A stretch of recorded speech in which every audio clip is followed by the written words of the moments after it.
All right, how you all doing? Hope you're doing well. I've got just an experimental kind of headset on for this video because I'm conscious that I want to improve more than anything the sound quality of my videos, and the way I deliver isn't going to change because I'm like talking to you like I would do if I was having a coffee with you or a pint or something. It's very informal, like relaxed conversational style, and I don't think I should change that. You guys have always liked that in the comments, and like we've never been into all this, highly polished, well edited um, video formats. You've seen one drone flight, you've seen them all, Not to say I would never ever go down the route of a drone flying over a golf course, but you know, um, it's hard to say if I'd eventually do that. And all these huge, golf channels, 95% of them during the winter just depart Britain and go to all these sunny climes of like Dubai, Emirates, all that, America, Spain, anywhere that's got sunshine, and the courses are immaculate. And that would be, anybody's dream to get a nice holiday and play golf and stuff. But for most of us, that is not reality. Reality is winter and winter golf and trudging around your own golf course. You've got to pick your days to play as much as everybody wants to play every day or as much as they can.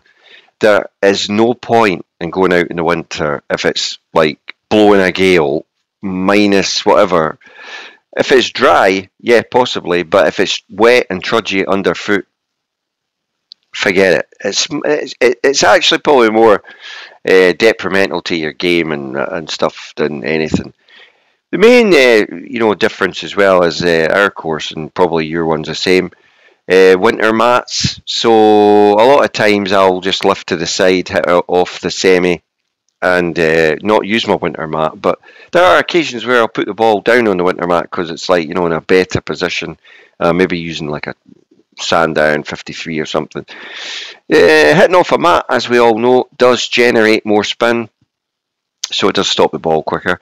To be fair, our course has been on the big greens more often than not. Hard liver has he put them on the winter greens, which is a real change. We've had a change of greenkeeper. It's a new greenkeeper at our course, and he seems to be making some huge changes. He's imparting his experience. He's removed a lot of gorse, improved that. His line of sight off tees, he's working on that. He's helped a lot of teeing areas for the women that have been overgrown by gorse. He's basically chained the gorse up and ripped it out, and he's going to have it like unkept grass areas for the wildlife and growing that up. But it's going to look a lot more, natural and better for line of sight and stuff.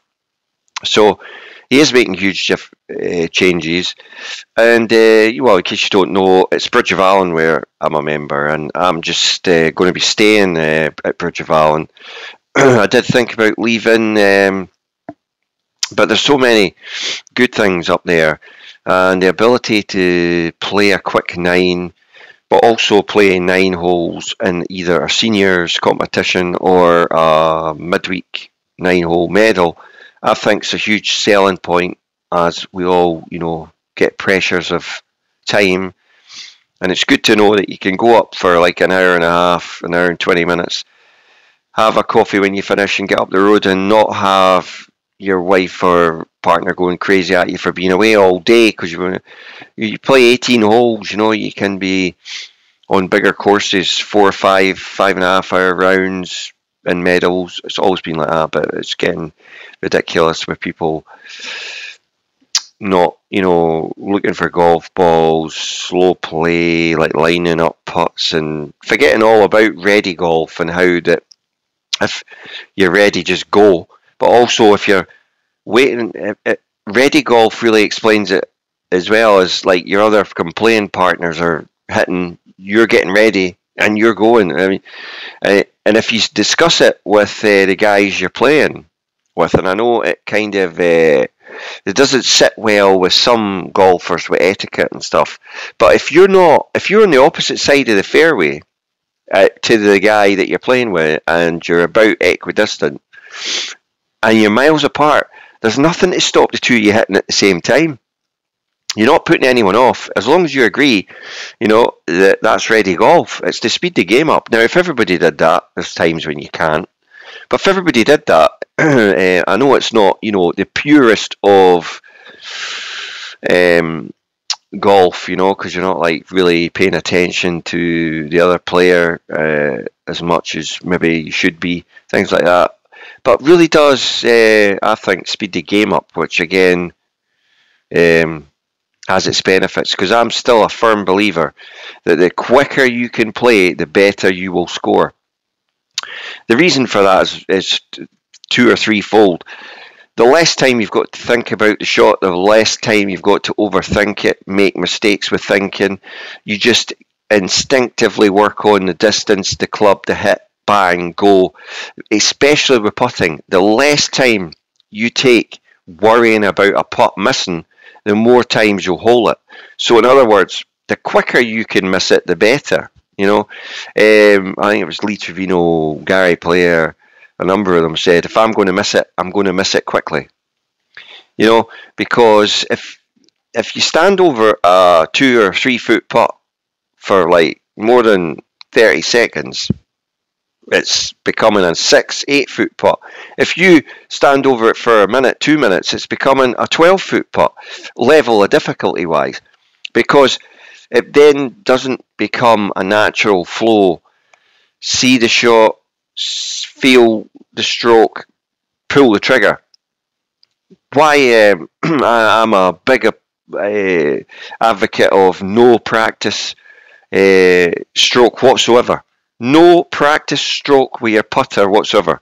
You see me 99% of the time, I just walk up, I look at the line, I drop the putter head behind the ball, one look at the hole, go.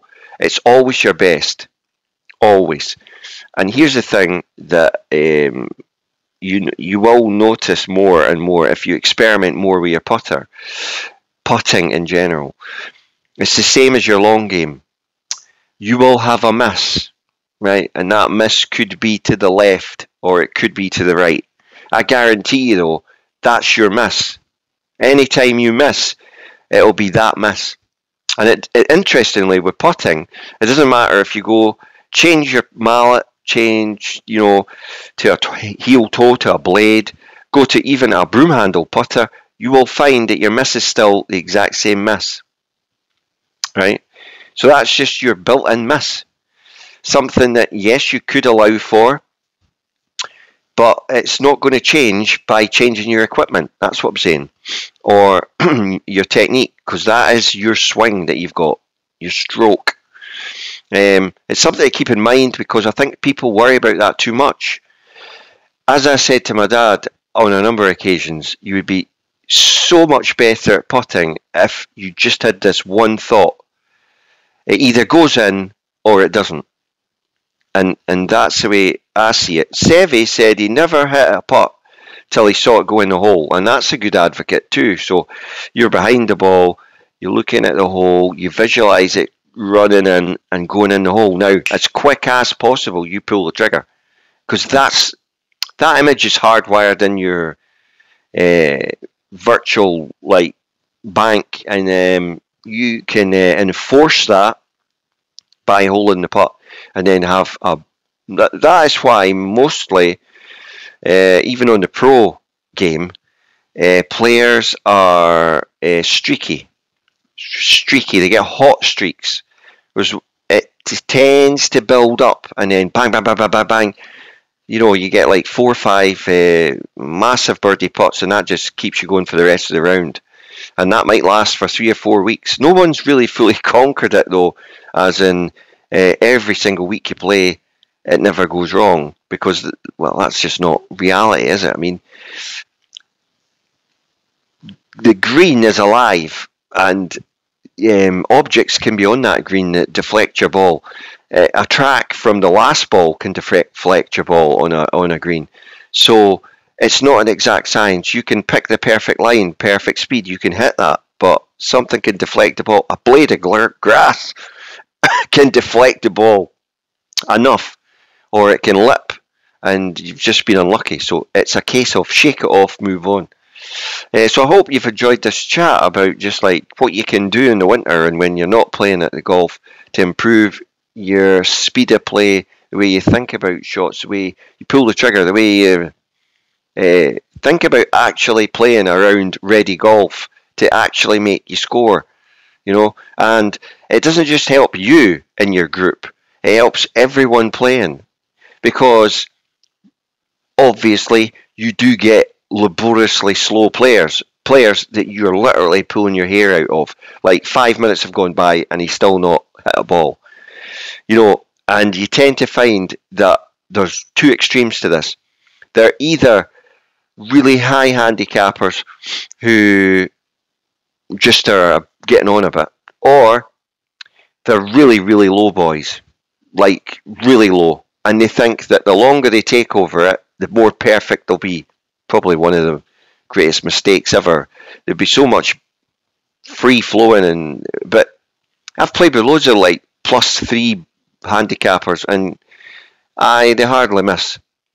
And they're middle of the green, middle of the two putting, and they hold their fair share of birdies. But you just wonder, yeah, you were good, but how good could you be if you just, rather than this standing, and it's like plumb, I don't know what they're doing. What are they thinking about?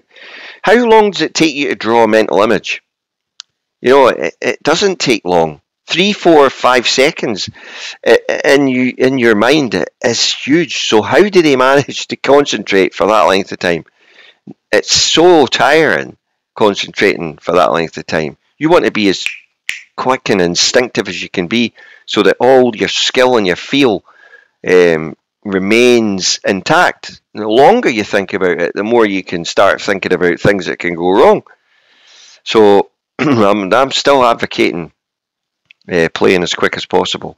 So I hope you've enjoyed this video. It's been a bit of a ramble, but you know, testing out this headset, and maybe do it for a few videos, because I think the sound quality is going to be a lot better and you'll enjoy it on the playback. So thanks for watching. Remember, the channel's all for Macmillan Cancer, Healthy Heroes and Shelter UK. That's where all the ad revenue goes. Thanks for watching. See you all soon.